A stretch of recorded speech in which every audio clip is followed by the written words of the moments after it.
고린도후서 6장 2절입니다. 이르시되 내가 은혜 베풀 때에 너에게 듣고 구원의 날에 너를 도왔다 하셨으니 보라 지금은 은혜 받을 만한 때요 보라 지금은 구원의 날이로다. 아멘. 이 설교 많이 여러분들이 들었을 거라 생각이 듭니다. 또 많은 은혜도 받았을 거라는 생각이 듭니다. 그러나 오늘 제가 여러분에게 조금 이 본문을 가지고 조금 다르게 말씀을 좀 드리도록 그렇게 하겠습니다. 제목은 하나님이 은혜를 베풀 때가 언제인가. 하나님이 우리에게 은혜를 주실 거예요. 그런데 그 베푸는 은혜가 언제인지 사실은 우린 잘 모릅니다. 사도 바울이 쓴 서신서 중에 가장 많이 나오는 단어가 있습니다. 뭘까요? 은혜와 구원이라는 단어입니다. 이 두 단어는 무엇과 같으냐면 기차와 레일과 같고 바늘과 실 같은 관계입니다. 기독교인이라면 은혜와 구원은 있으면 좋고 없어도 그만 이런 단어가 아닙니다. 없어서는 안 되는 절대적인 단어가 은혜와 구원이고 가장 소중한 단어라고 저는 생각합니다. 여러분은 하나님의 은혜와 구원에 대해 어떻게 생각하고 있습니까? 여러분은 하나님의 은혜와 구원에 대해 어떻게 생각하고 있습니까? 여러분은 하나님의 은혜와 구원이 절대적으로 필요하다고 생각하십니까? 그런 마음이 있다면 하나님은 여러분의 가는 길을 은혜와 구원으로 축복해 주실 것입니다. 그렇지만 하나님의 은혜와 구원은 아무 때나 아무에게나 오는 것이 아닙니다. 항상 준비하며 기다리고 있는 사람에게 은혜와 구원을 주신다고 생각합니다. 왜냐하면 오늘 본문 말씀이 그렇게 말씀하고 있기 때문입니다. 내가 은혜 베풀 때에 너에게 듣고 구원의 날에 너를 도왔다고 말씀하고 있습니다. 우리가 이 말씀 중에 중요한 것이 있습니다. 내가 은혜 베풀 때라는 말, 하나님이 언제 은혜를 베풀어 주실지 우리는 아무도 모릅니다. 그렇지만 한 가지 분명한 것이 있습니다. 너에게 듣고라고 하는 말이 나옵니다. 하나님이 언제 은혜를 주실지는 모르지만 그래도 무엇을 해야 은혜를 받을 수 있는지에 대해서 우리에게 말해주고 있습니다. 그것이 무엇일까요? 뭐죠? 너에게 듣고라는 말을 여러분 주목해 봐야 합니다. 너에게 듣고라고 하는 말이 무슨 말입니까? 이 말은 하나님께서 너의 기도를 듣고 있을 때를 말하고 있는 것입니다. 내가 기도할 때 누가 듣고 계셔요? 하나님이 듣고 있다는 얘기입니다. 이것이 은혜입니다. 하나님이 나의 기도를 듣고 그 시간에 은혜를 주셔서 구원의 날로 축복해 주신다는 말씀입니다. 저는 본문을 보면서 기도보다 앞서거나 기도보다 더 중요한 것이 없다는 것을 또다시 깨닫게 되었습니다. 그런데 중요한 것은 내가 깨달았다고 해서 하나님의 은혜와 구원이 오는 것이 아닙니다. 착각하지 마세요. 네? 하나님은 분명하게 말씀하셨습니다. 너의 기도를 듣고, 누구의 기도를 듣고요? 너의 기도요. 나의 기도를 듣고 은혜와 구원을 주신다고 하셨지. 아하, 기도해야 하는구나. 기도해야 축복을 주시는구나. 이렇게 기도해야 되겠다는 생각을 가졌다고 해서 은혜를 받는 것이 아니라는 것을 말해주고 있는 겁니다. 하나님은 누구에게 은혜를 주신다고요? 기도하는 나에게 하나님은 은혜와 구원을 주시겠다고 말씀하고 계셔요. 그래서 사도 바울이 우리에게 기도하는 사람이 되어야 한다고 강조하고 있습니다. 사랑하는 성도 여러분, 기도 안 하면 은혜도 구원도 국물도 없다는 것을 알아야 합니다. 지금 나의 환경과 삶이 매우 고통스럽고 힘들고 어렵다면 살아계신 하나님께 기도하는 시간을 가지기를 바랍니다. 작정하며 기도하고 시간을 내서 하나님께 시간을 만들어 놓고 기도해 보십시오. 그러면 모든 고통에서 벗어날 수 있는 은혜와 구원을 허락해 주실 줄로 믿습니다.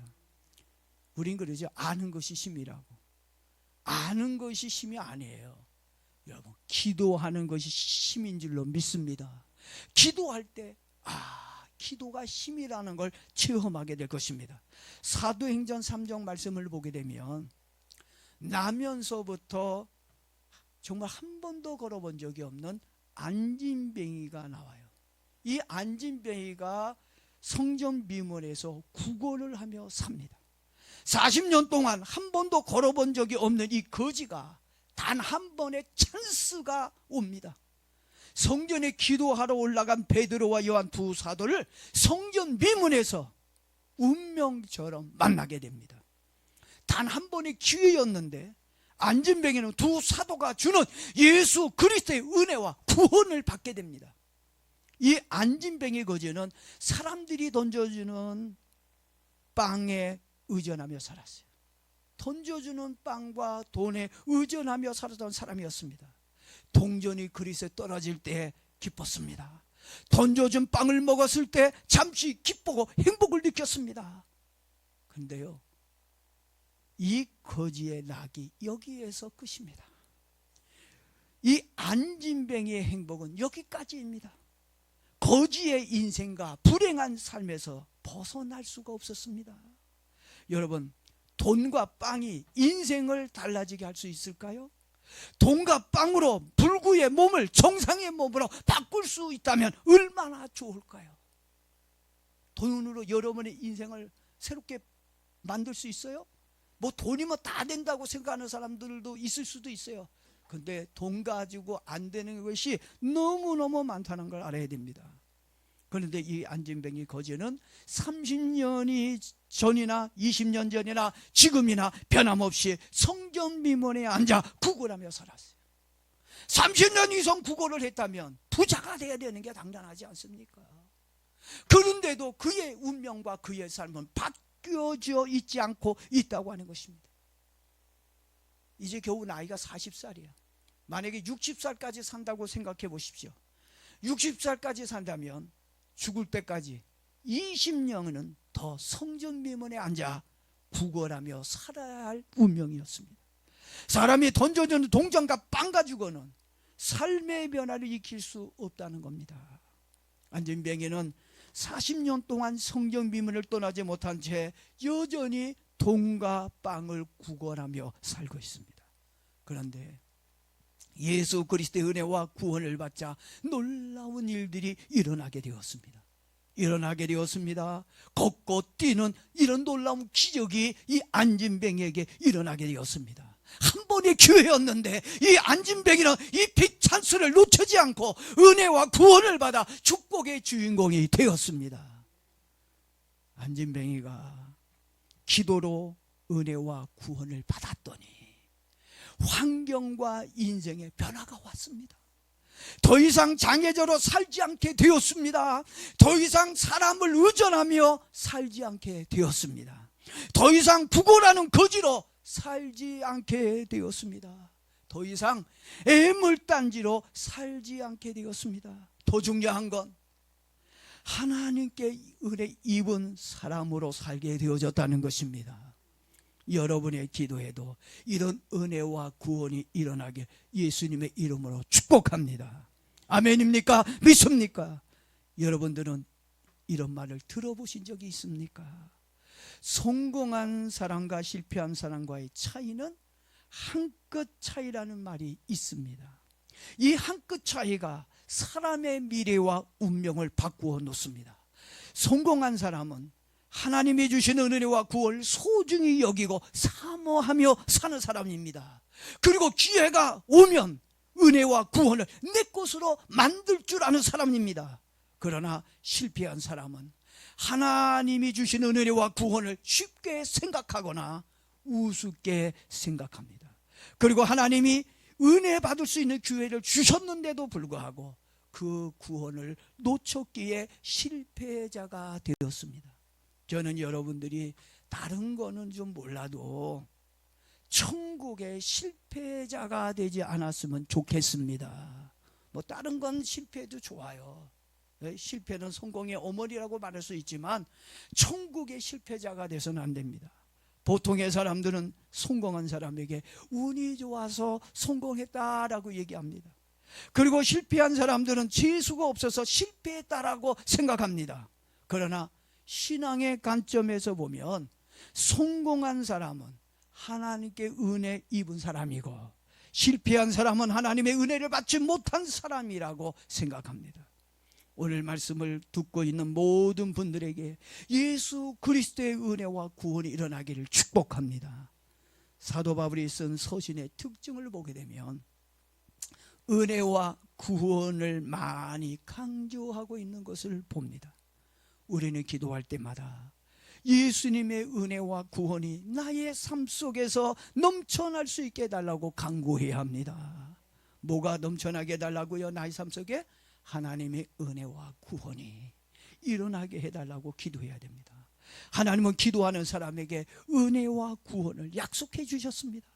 그 약속을 믿고 언제든지 하나님의 은혜와 구원을 바라보며 기도하는 저와 여러분 되어지기를 바랍니다. 그러면 하나님의 은혜와 구원이 여러분을 축복의 주인공으로 만들어 줄 것입니다. 우리 한번 따라서 합시다. 나도 은혜와 구원을 받으면 축복의 주인공이 될 수 있습니다. 아멘. 뭐가 될 수 있다고요? 뭐 하면? 은혜와 구원을 받으면 뭐가 있어야 돼요? 기도가 있어야 된다는 얘기입니다. 기도 없는 성공 없어요. 예? 기도할 때 하나님이 은혜와 구원을 주셔서 성공하게 만들고 축복 속에 살도록 만들어 주신다는 얘기입니다. 예? 그래서 오늘 본문 말씀에서 사도 바울이 우리들에게 지금은 은혜 받을 만한 때요 구원의 날이라고 외치고 있는 겁니다. 한마디로 축복받을 때가 되었다는 얘기입니다. 여러분들도 그런 느낌이 와요? 아, 이제 내가 때가 됐어. 이제 내가 하나님께 축복받을 때가 된 것 같아. 이런 마음이 여러분들에게도 좀 막 생겨나야 합니다. 그런데 언제 이런 믿음이 생겨나게 될까요? 난 이제 잘 될 거야. 하나님이 주신 축복의 때가 됐어. 이런 믿음이 와야 되는데 언제 이런 믿음이 오느냐는 겁니다. 기도할 때 아는 건 진짜 찰떡같이 잘 알아. 하지는 않은데 기도할 때 믿음이 생겨요. 하나님의 말씀을 들을 때 믿음이 생깁니다. 지금 이 시간에 믿음이 생겨나기를 축복합니다. 지금 축복받을 때가 되었다는 믿음이 일어납니까? 막 여러분에게 난 이제 잘 될 거야, 난 하나님이 주신 축복이 이제 올 거야, 이런 믿음이 마음이 여러분에게 막 일어나야 된다는 얘기입니다. 이게 나와야, 이런 믿음이 생겨야 축복이 오는 것입니다. 그런데 마음에 감동이 없고 은혜도 없는데 어떻게 구원을 받고 여러분 축복을 받을 수 있겠습니까? 이 말씀은 하나님께서 은혜와 구원을 주실 때 기회를 놓치지 말고 내 것으로 만들라고 하는 것입니다. 기도하라는 말씀입니다.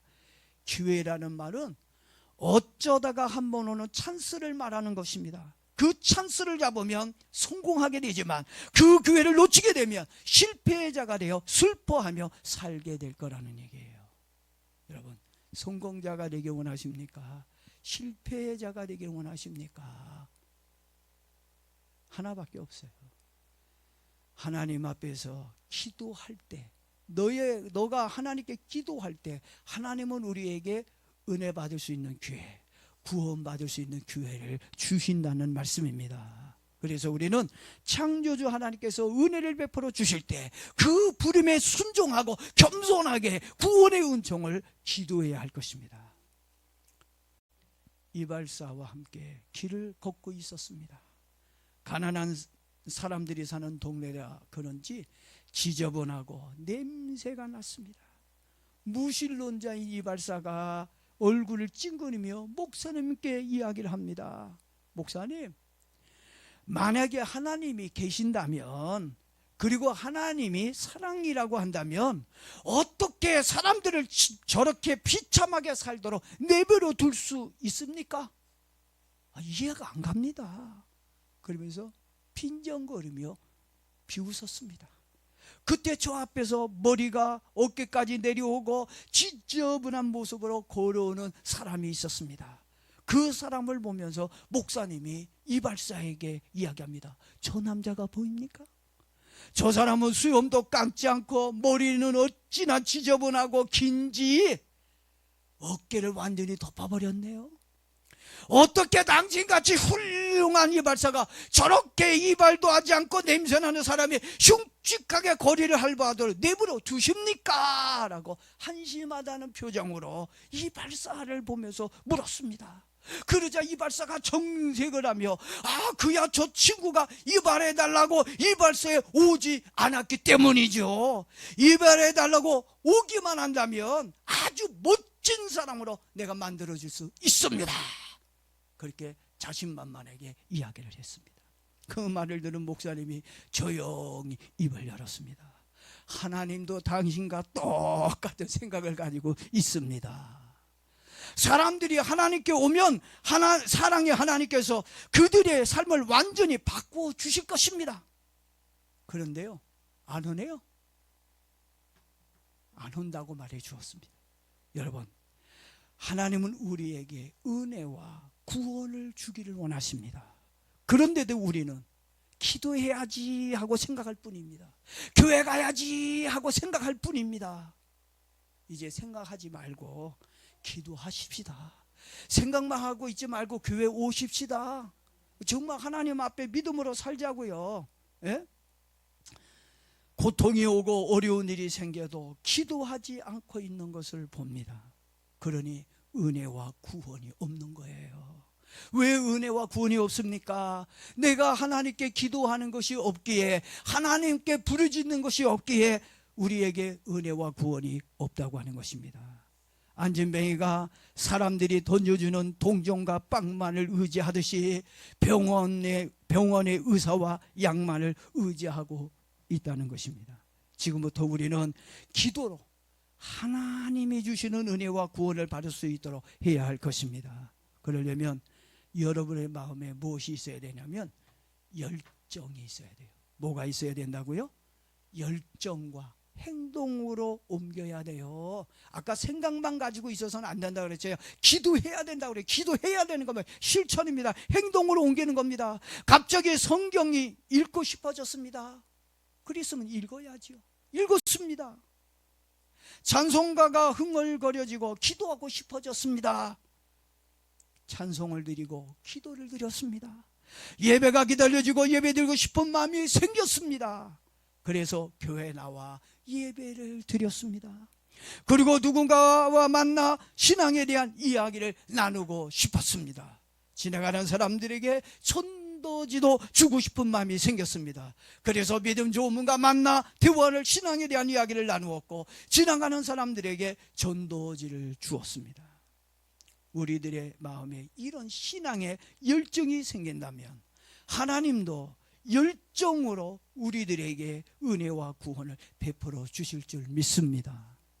오늘 여러분 마음에 이제 해야지로 끝나지 말고 정말 하나님 앞에 기도함으로 인해서 여러분의 삶에 놀라운 변화와 기적이 일어날 수 있기를 예수님의 이름으로 축복합니다. 이 시간에 우리 같이 오늘 말씀 붙들고 기도합니다.